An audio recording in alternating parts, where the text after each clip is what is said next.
درود دوستان، روز شنبه و یک شنبه 20 و 21 سپتامبر در تاجیکستان در دوشنبه جام جهان اوید به سامبو، خیلی روسا میگن کوبک میرا اوید به سامبو و تاجیکستان رو 15 ورزشگر نمایندگی میکنند. از این یک نفرش دخترک است، گلنورا نصرالدینова در وزن 65، 14 نفر دیگهش مردها هستند. در اینجا کامرانشاه اوستوپیریان هم نمایندگی میکند تاجیکستان، برآمد میکند اوید به سامبو. ما هم میدونیم که کامرانشاه اوستوپیریان زیودویست است و قهرمان آسیا، جهان و در المپیاد هم برآمد کردگی است و باوری داریم که کامرانشاه اوستوپیریان در جام جهانی اوید به سامبو در دوشنبه قهرمان خواهد شد. دوستان، همه ورزشکارای تاجیکستان دستگیری کنید در کامنت.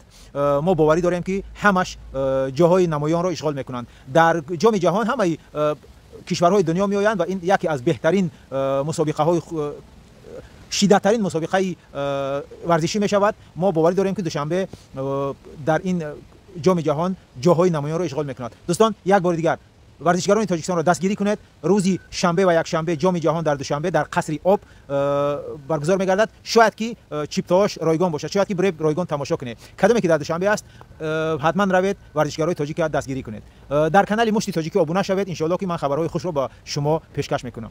خدا یار و یاورتان باد.